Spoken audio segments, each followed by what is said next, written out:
When Mike returned, Jenny was popcorn excited, but he sold her out. Mike grasped her hand, and Jenny stopped punching.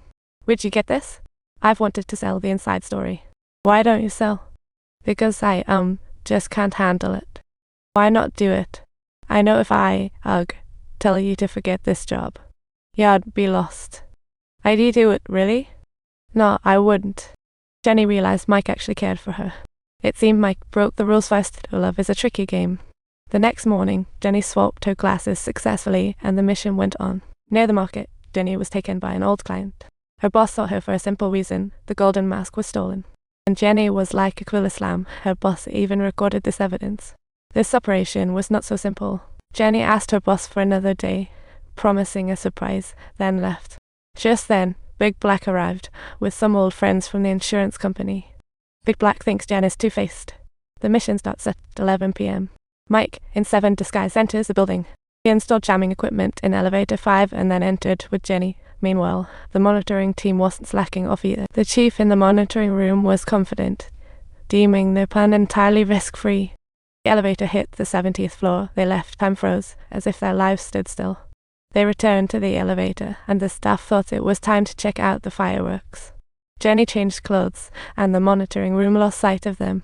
Now, they reached the designated floor, showcasing the charm of the blue alarm. Simple steps, they took it 1 foot at a time to the password area. Use cannons for mosquitoes, it's the control center. Put on glasses and turn on the computer. Next, just make the transfer.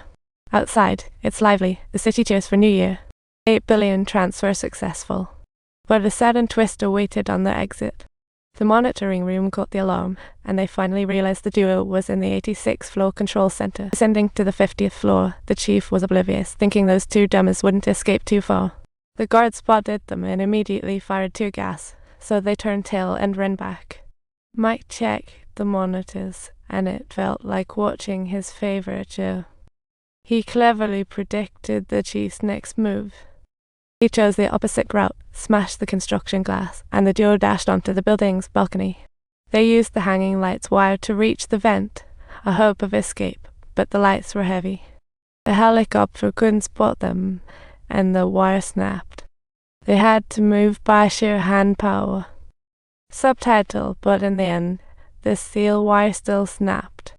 Impossible. There, the building was home to a group of experts, swaying back and forth hundreds of meters above the ground. They clung tightly to a pillar on the other end like it was a safety hook, thrillingly winning back their lives. Next, they climbed to the rooftop. Spotted by a patrol helicopter, the Thunder Squad readied, with the chief's order to capture it alive. They climbed into the vent and quickly shut the rooftop door, as if they were in an improvised performance. Time fell. Then, shortly after, they reached the top. Jenny crawled out of the sewer, gazing at the top of the building, tears streaming down uncontrollably. At Purdue Station in the morning, the time had passed. Breaking the norm were not just Mike, but also tearful Jenny. At that moment, Mike popped up unexpectedly, and Jenny sighed in relief, darting towards him. But Mike looked deep in thought. Everything was as scheduled, but the tables turned, and he was supposed to be the one catching Mike. I think Mike Big Black gave him a minute. Turns out, Mike was captured by Big Black 2 years ago, and his release condition was to lure Jenny in. The investigation bureau had been keeping an eye on Jenny for years, and her boss just found out her secret. Jenny was heartbroken after giving true love, yet was cruelly rejected. Mike said 8 billion dropped to 7 billion, what a miracle. Now carrying out Plan C, Mike handed Jenny the passport box, then slipped to come from another pocket. Jenny was undeniably touched. Subtitles: Love is a two-way street. She intended to flee together with Mike, but Mike was aware that he was already 60 years old, whereas Jenny had a radiant future ahead. The heartbroken boss was tricked by Jenny for 5 years, losing to 60-year-old Mike.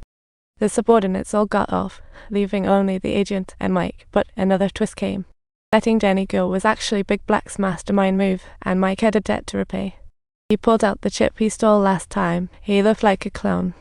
Big Black looked around, confirming no one was there, and quietly slipped the chip into his pouch, all for a female thief.